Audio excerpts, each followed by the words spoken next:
Nietzsche's breakthrough work, The Birth of Tragedy, a deep dive. In a storm that engulfs the soul, Friedrich Nietzsche, with The Birth of Tragedy, asks a piercing question: how does art become humanity's beacon against the void of nihilism? This philosophical masterpiece, published in 1872, is not only Nietzsche's debut but also a fervent manifesto on life, art, and culture. He uses Greek tragedy as a lens to reveal how humanity seeks meaning in the interplay of pain and ecstasy. Nietzsche's prose burns like a flame, fueled by ultimate questions about life, igniting a spark where philosophy and art converge. His central thesis confronts the human condition. In the face of life's impermanence, suffering, and absurdity, art is not merely solace but the very reason for existence. Nietzsche proclaims art as the highest mission of life, not just a pursuit of beauty but a response to humanity's spiritual crisis. This crisis is not limited to 19th century Europe, but is an eternal question threading through human history. When reason fails to answer life's ultimate riddles, art becomes the bridge for humanity's dialogue with the cosmos. Today, we step into Nietzsche's world of Dionysus and Apollo, exploring how art kindles the light of hope and uncovering its profound insights for modern society. From the theaters of ancient Greece to today's galleries, concert halls, and cinemas, Nietzsche's vision remains as electrifying as a thunderbolt. It calls us to re-examine art's redemptive power, awakening dormant souls and guiding us to find meaning in the symphony of chaos and order. Chapter 1: Nietzsche's Passion and the Heir's Pain. Born in 1844 into a Prussian pastor's family, Friedrich Nietzsche was destined for a life far from tranquil. His father's early death left young Nietzsche in a strict religious environment, shaped by his mother's devout faith and a repressive household, forging his keen sensitivity to life's contradictions. Yet music became his childhood sanctuary, with Beethoven's symphonies, Schumann's piano pieces, and Goethe's poetry kindling his love for art. Nietzsche displayed remarkable talent early on, becoming the youngest professor of classical philology at the University of Basel at age 25, with a deep mastery of ancient Greek culture. But the academic ivory tower could not contain his inner fire. He yearned to use philosophy and art to ignite the spiritual wasteland of his era, reviving souls stifled by reason and utilitarianism. 19th century Europe stood at a dramatic historical turning point. The Industrial Revolution's machinery drowned out pastoral poetry as urbanization swept the continent, with factory smokestacks and railway clatter becoming emblems of the age. Rationalism and the worship of science dominated intellectual life, with the Enlightenment's legacy fostering a belief that logic and evidence could solve everything. Yet this rationalist optimism brought unintended consequences. A creeping spiritual emptiness and loss of meaning lurked beneath the surface. Romanticism tried to counter reason's coldness with emotion and imagination, but its echoes faded, unable to fill the inner void. Deeply influenced by Schopenhauer's pessimistic philosophy, Nietzsche embraced the view that life is suffering. Schopenhauer argued that life's essence is endless desire and pain, with liberation possible only through negating the will and embracing nothingness. Nietzsche rejected this passive escape, proposing instead that art is a metaphysical force to transcend suffering. In The Birth of Tragedy, he writes, "Art is the highest mission of life, a metaphysical activity." This is not just a tribute to art, but a bold response to the spiritual crisis of the era. Nietzsche's close friend, composer Richard Wagner, became a catalyst for his thought. Wagner's opera Tristan und Isolde, with its intense passion and destructive force, profoundly moved Nietzsche. The work tells of the forbidden love between the medieval knight Tristan and Princess Isolde, its unresolved chords mirroring life's impermanence and stirring fervent resonance in listeners. Nietzsche sensed a power beyond reason in it, which he named the Dionysian spirit. Using Greek tragedy as a blueprint, he sought to awaken Europe's soul, suppressed by rationality, urging people to face life's abyss and find salvation in art. Yet his friendship with Wagner fractured over ideological differences. Wagner leaned toward Christian morality and German nationalism, while Nietzsche pursued pure vitality and individual freedom. This rift was not just personal, but foreshadowed Nietzsche's intellectual independence. It was this dual tension, personal and historical, that birthed the unique brilliance of The Birth of Tragedy. The work is not only a philosophical manifesto, but also a prophecy of Nietzsche's own fate, to craft a hymn to life through a lifetime of passion and pain. The interplay of Nietzsche's personal journey and the era's backdrop makes The Birth of Tragedy a work pulsing with tension. His thought, like a sharp blade, pierced the false prosperity of 19th century Europe, striking at the heart of humanity's spiritual crisis. He critiqued not only reason's arrogance but also religion's dogmas, seeking to reconnect humanity with the world through art. This passion sprang from his love for Greek culture and his deep engagement with music, poetry, and drama. Nietzsche dabbled in composing, and though his music didn't rival Wagner's, it brimmed with meditations on life. His poetry, like the seeds of Thus Spoke Zarathustra, revealed a keen sensitivity to linguistic rhythm and imagery. This interdisciplinary talent enabled him to interpret Greek tragedy uniquely, seeing it as the zenith of human spiritual expression. Chapter 2: The Dance of Dionysus and Apollo. Nietzsche's core insight lies in the opposition and fusion of the Dionysian and Apollonian spirits. Apollo, the god of order, reason, and aesthetic form, is like a vivid sculptural dream, embodying humanity's longing for harmony and control. Dionysus, the god of wine, represents frenzy, chaos, and life's primal urges, like a drunken dance unleashing humanity's deepest desires and fears. Nietzsche writes, art gains life through the ceaseless struggle and reconciliation of these two impulses. This is not a mere binary clash, but a dialectical unity of vitality, where their collision and fusion form the essence of art. Take the Greek sculptor Phidias as an example. His Parthenon friezes showcase Apollonian harmony and beauty. The figure's precise lines and perfect proportions reflect balance and order between gods and mortals, inspiring serene reverence. Yet, in the same era, Dionysian festivals were filled with revelry, as Athenians shed rational masks, indulging in music, dance, and wine to embrace life's impermanence and passion. Nietzsche argues that Greek tragedy is the pinnacle of this fusion. Apollonian structure lends clarity to the drama's form and narrative, while Dionysian passion, through the chorus's songs, reaches the soul's depths. This fusion is not a static balance, but a dynamic tension, like two torrents colliding to spark the fire of life. Nietzsche's Dionysian Apollonian theory applies not only to ancient Greece but also offers profound inspiration for modern art. Take Picasso's Guernica 1937 as an example. Its fractured lines and anguished cries convey the chaos and human tragedy of the Spanish Civil War.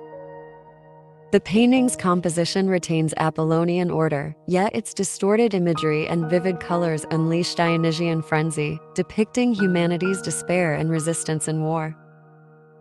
This tension makes Guernica not just a painting, but a symbol of 20th century human spiritual struggles.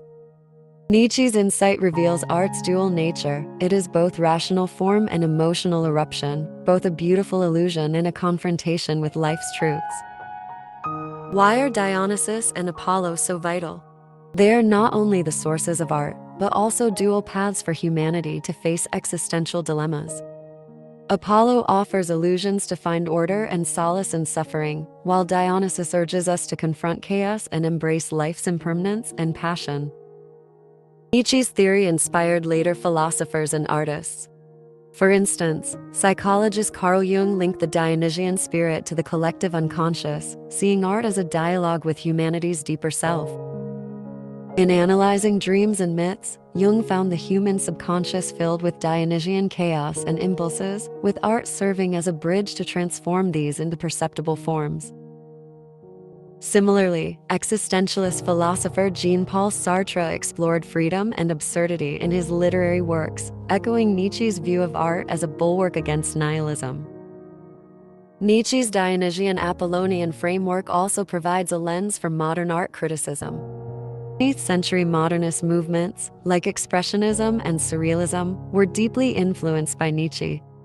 Expressionist painters like Kirchner and Nold unleashed Dionysian passion through vivid colors and distorted forms. Surrealists like Dahl and Boole explored the fusion of Apollonian illusion and Dionysian subconscious through dreamlike imagery. This tension of opposition and fusion makes art an eternal medium for humanity to confront existential dilemmas. Nietzsche's insights explain the allure of Greek tragedy and provide a philosophical foundation for later art, helping us find meaning in the interplay of chaos and order. Chapter 3: The Birth and Pinnacle of Greek Tragedy. How did Greek tragedy come to be? Nietzsche traces its origins to 6th century BC Athens, where choral performances during Dionysian festivals served as its prototype. In rituals honoring Dionysus, farmers sang and danced to recount the god's suffering and rebirth, expressing life cycles. These choruses evolved into narrative dramas, marking the birth of tragedy.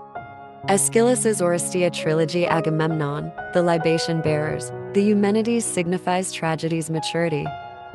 The trilogy's tale of Agamemnon's family curse reveals fate's ruthlessness and human struggle, with audiences feeling both destruction's shock and redemption through aesthetic form. Nietzsche argues that tragedy's power lies in its seamless blend of Dionysian emotional release and Apollonian narrative structure, creating a unique aesthetic experience. Take Sophocles' Oedipus Rex as an example, a pinnacle of Greek art. The protagonist Oedipus tries to escape an oracle's prophecy through rational inquiry, only to spiral toward the tragic fate of killing his father and marrying his mother. Nietzsche notes that the chorus, as Dionysus's embodiment, sings of humanity's powerlessness and the cosmos's depth, while Oedipus's rational quest reflects Apollonian illusion. The chorus's chants are not just emotional outpourings but meditations on fate, like a slow movement in a modern symphony, evoking resonance with life's essence. Audiences in the theater experience metaphysical consolation. As Nietzsche puts it, through art, we find meaning in terror and absurdity. This experience isn't an escape from reality but a sublimation after confronting pain. Why did tragedy peak in Athens? Nietzsche believes Greek culture's uniqueness lies in its courage to face life's impermanence. Philosopher Heraclitus said, "Everything flows." Greeks transformed this flux of suffering into art through tragedy, endowing life with meaning. Athens's democracy and cultural flourishing provided fertile ground for tragedy's birth, with citizens in the theater not just spectators but participants, reflecting on their fate and society's bonds. Nietzsche points out that the tragic chorus is not just an artistic element, but a symbol of collective consciousness, representing humanity's shared quest for cosmic mysteries. This collective consciousness shone in Athenian theaters, where audiences were both observers and participants, confronting life's transience and fate's inevitability through tragedy's rituals and choral songs. The chorus's chants, like a mirror, reflect humanity's confusion and yearning for existence, transcending individual limits to connect the community's collective emotions. Nietzsche sees this collective experience as tragedy's core strength, fostering emotional resonance while transforming pain into meaning through art. For instance, in Aeschylus's Oresteia trilogy, the chorus's songs weave through the narrative, recounting the weight of family curses and fate's cycles. They are not mere commentary, but Dionysus's embodiment, stirring primal impulses in the audience through rhythm and rhyme. Nietzsche believes this impulse reflects humanity's deep connection to the cosmos, with the chorus's songs echoing from antiquity, reminding us of life's fragility and the universe's vastness. Such experiences are increasingly rare in modern society, where entertainment culture prioritizes instant gratification over deep reflection. Nietzsche's insight reminds us that true art awakens collective consciousness, helping us rediscover life's meaning in shared aesthetic experiences. Tragedy's peak also owed to Greece's unique cultural environment. Athens's democracy fostered a free clash of ideas, with citizens' collective participation in theaters serving as both entertainment and a philosophical and religious ritual. Nietzsche notes that Greek tragedy's success lies in uniting individual fate with cosmic order, making audiences both individuals and part of a greater whole. This experience is hard to replicate today, but its spirit continues to inspire art. For example, Shakespeare's Hamlet carries forward the tragic tradition through the protagonist's inner turmoil and chorus-like asides, confronting audiences with existential questions. Similarly, modern films like Bong Joon-ho's Parasite use class conflict narratives and striking visuals to evoke resonance with social injustice and human dilemmas, echoing tragedy's modern spirit. Chapter 4: The Decline of Tragedy and Socrates' Shadow. Nietzsche's critique of Socrates extends to reflections on modern society. In 19th century Europe, the rapid rise of science and technology reinforced rationalism's dominance, yet the Industrial Revolution's material prosperity failed to fill the spiritual void. Nietzsche warned that over-reliance on reason leads to cultural one-dimensionality, severing humanity's tie to life's source. This insight found further validation in the 20th century. For instance, modernist writer Franz Kafka, in The Metamorphosis, uses Gregor Samsa's absurd transformation into a beetle to expose modern society's alienation and loneliness.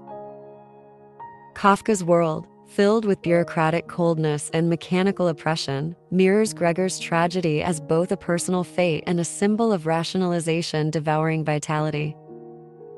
Likewise, T.S. Eliot's poem The Wasteland uses fragmented imagery and despairing tones to depict post-war Europe's spiritual ruins, echoing Nietzsche's critique of rationalism's cultural barrenness.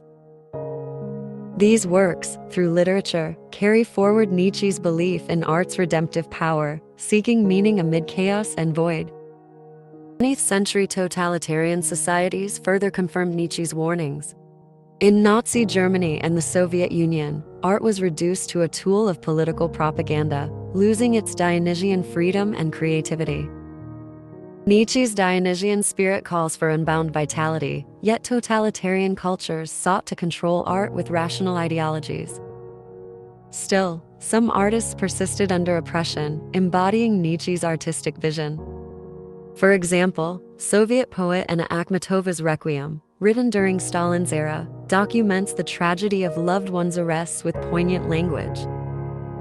Her poetry brims with Dionysian passion, confronting suffering and resistance, while its refined structure and imagery retain Apollonian order. This work is not just personal defiance against totalitarian oppression, but also a response to Nietzsche's idea of art as a beacon of hope in the darkest times. Nietzsche's critique also targets modern education's one-dimensionality. He argues that schools overemphasizing logic and utilitarian education neglect art and emotion, leading to spiritual impoverishment. This view resonated in 20th century educational reforms. For instance, American educator John Dewey's progressive education theory stressed art and experience in shaping personality, advocating aesthetic education to foster creativity and emotional depth, echoing Nietzsche's call for balance between reason and passion. Dewey saw art not just as knowledge's supplement but as a vital link to the world, aligning with Nietzsche's artistic vision of nurturing whole individuals, not mere rational tools. In today's tech and consumerism-driven society, Nietzsche's warnings remain deafening. Algorithm and data-driven culture prioritizes efficiency and predictability, often marginalizing art as mere entertainment or commodity, stripping its metaphysical depth. For example, social media's short videos and pop culture chase instant gratification, lacking exploration of life's essence. Nietzsche's Dionysian spirit reminds us that art's true power lies in awakening awe and love for existence, not pandering to market's shallow demands. Some modern artists strive to revive this power, like street artist Banksy, whose satirical murals challenge social norms, prompting reflection on consumerism and political oppression. His works blend Dionysian rebellion with Apollonian visual structure, carrying forward Nietzsche's artistic ideal. Chapter 5: Wagner and the Hope for Tragedy's Rebirth. Nietzsche pinned his hopes for Greek tragedy's revival on Richard Wagner's operas, seeing them as a modern echo of the Dionysian Apollonian spirit. In 1872, when The Birth of Tragedy was first published, Nietzsche's friendship with Wagner was at its peak. He believed Wagner's music dramas, like The Ring of the Nibelung, recaptured Greek tragedy's metaphysical power. Nietzsche wrote, "In Wagner's art, we feel again the shock of Greek tragedy. Music awakens Dionysian frenzy, while myth provides Apollonian illusion." This fusion allowed modern audiences to re-experience life's depth and passion in the theater, finding metaphysical solace beyond daily life. Take Wagner's Tristan and Isolde as an example. Based on a medieval forbidden love story, it portrays the knight Tristan and Princess Isolde's struggle with fate and desire. Wagner's music, like a Dionysian torrent, with the famous Tristan chord sweeping listeners' emotions with unresolved tension, recalls the Greek chorus's fervent chants. The narrative, through mythologized storytelling, embodies Apollonian order. At its 1865 premiere in Munich, audiences were stunned by the music's passion, some even fainting from emotional overload. This intense aesthetic experience was what Nietzsche called metaphysical solace. He praised, "Wagner's music lets us face the abyss of existence, yet find redemption in aesthetic form." Wagner's concept of Gesamtkunstwerk, a synthesis of music, drama, poetry, and visual art, sought to create a new aesthetic experience. This aligned closely with Nietzsche's Dionysian Apollonian view. Music and choruses evoke Dionysian frenzy, while myth and narrative provide Apollonian order. However, Nietzsche's admiration for Wagner was not blind. In the case of Wagner, he later criticized Wagner's operas for pandering to Christianity and nationalism, as in Parsifal's religious themes, which strayed from pure Dionysian spirit. Still, in The Birth of Tragedy, Wagner represented Nietzsche's ideal, embodying art's potential to transcend the era's mediocrity. Wagner's influence extended beyond 19th century opera, inspiring modern art. For example, 20th century filmmaker Ingmar Bergman, in The Seventh Seal, explored humanity's struggle with death and faith through a medieval backdrop and philosophical inquiry, mirroring Wagner's music dramas. Modern musicals like Les Miserables evoke resonance with social justice and human struggles through music and narrative, continuing Nietzsche's vision of tragic spirit. Wagner's attempts kindled Nietzsche's hope for tragedy's rebirth, offering inspiration for later artists to use art as a weapon against the era's banality. Nietzsche's complex attitude toward Wagner also reflects his deep thoughts on art and culture's relationship. He both admired Wagner's creativity and warned against art being hijacked by ideology.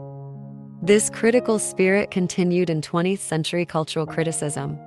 For instance, Frankfurt School philosopher Theodor Adorno, analyzing modern music, criticized commercialization's erosion of art, arguing true art should remain critical and transcendent.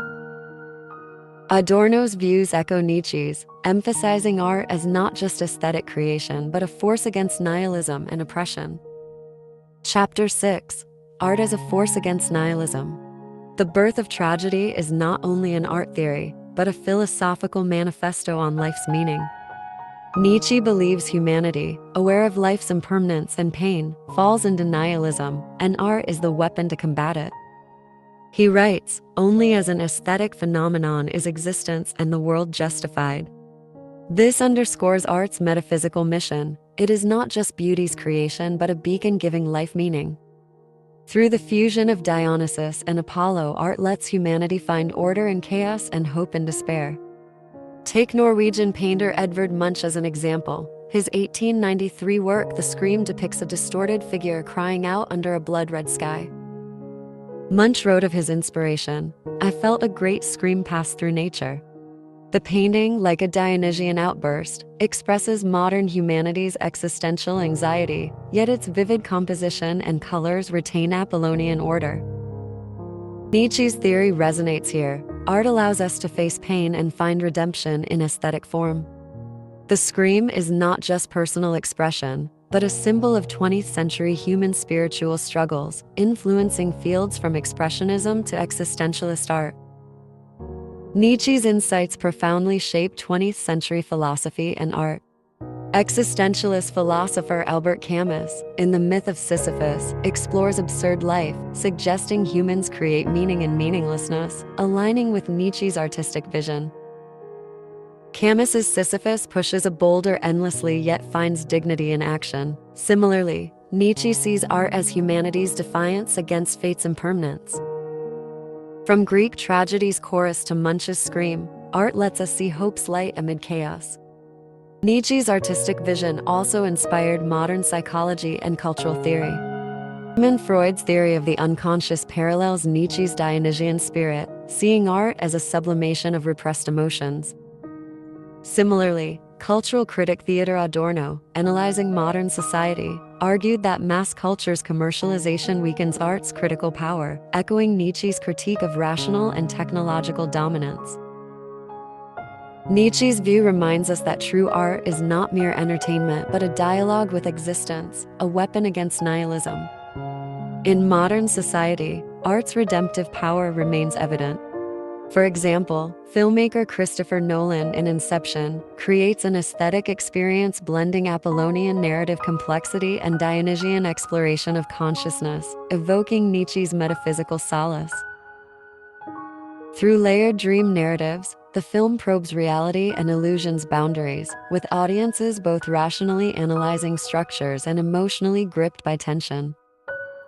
Similarly, rock musicians like Jimi Hendrix unleash Dionysian passion through wild guitar solos, their improvisations a celebration of life's frenzy. Bob Dylan's lyrics, with Apollonian narrative structure, address social injustice and human struggles, prompting reflection on life's meaning.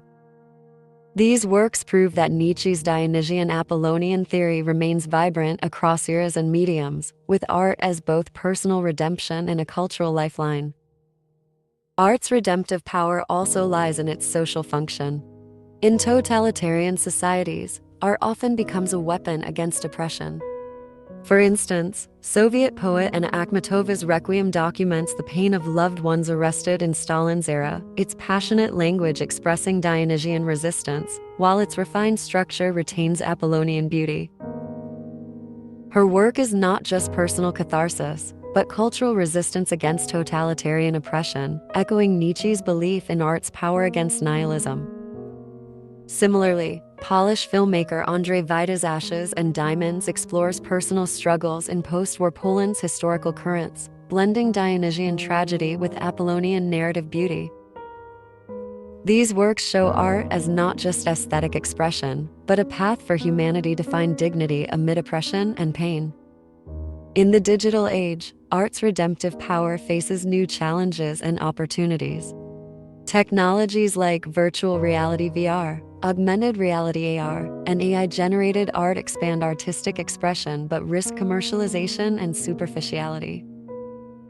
For instance, social media's short video culture grabs attention with fragmented content but often lacks depth or reflection. Nietzsche's Dionysian spirit reminds us that true art must transcend instant gratification, touching life's essence.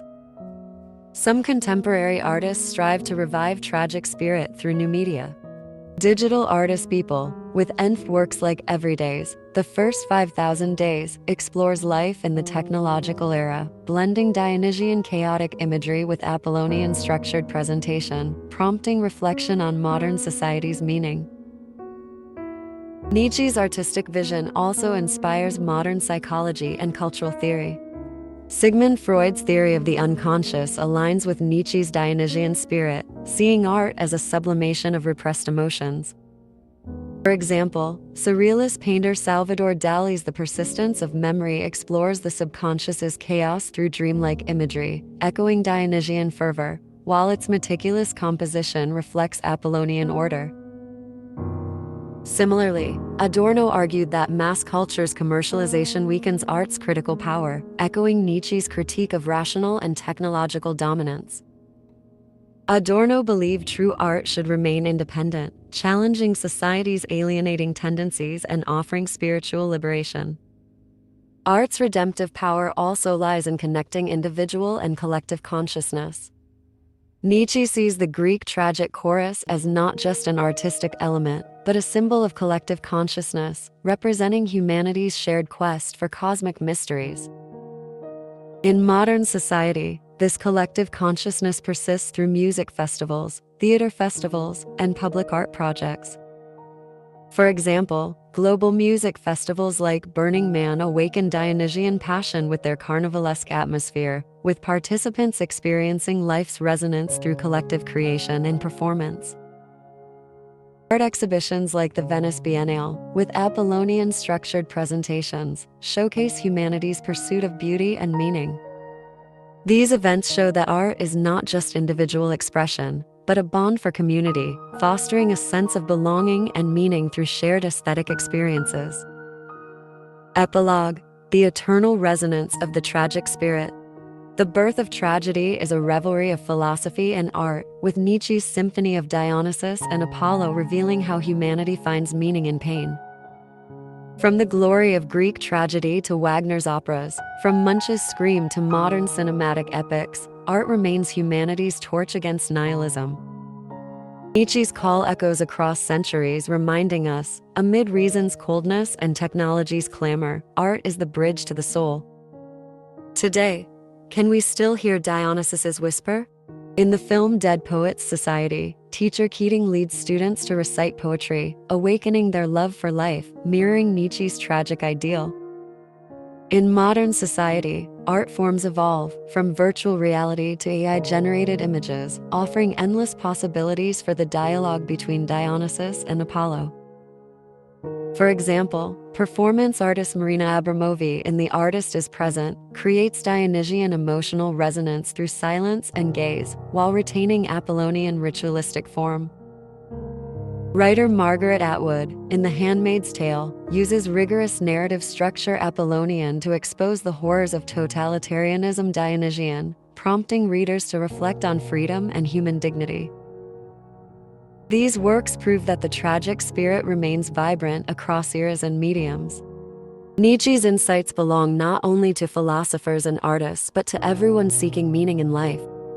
Whether in theater's tragedies, gallery paintings, or street music, art reminds us, life's meaning is not given but created through experience and creation. In the digital age, technology offers new avenues for artistic expression, but also risks superficiality. Nietzsche's warning reminds us, if we indulge in instant gratification entertainment, neglecting art's metaphysical mission, humanity will lose its connection to life's source. Let us step into theaters, galleries, or the pages of books, dancing with Dionysus, conversing with Apollo, and igniting every moment of life with art. The tragic spirit never fades. It resonates eternally in every symphony of creation and destruction. From ancient Greek choruses to modern rock music, art remains humanity's beacon against nihilism, guiding us through life's wasteland to find existence's meaning. Nietzsche's The Birth of Tragedy is not just a philosophical classic but a radiant lamp illuminating the human soul, calling us to embrace life's entirety in the interplay of chaos and order.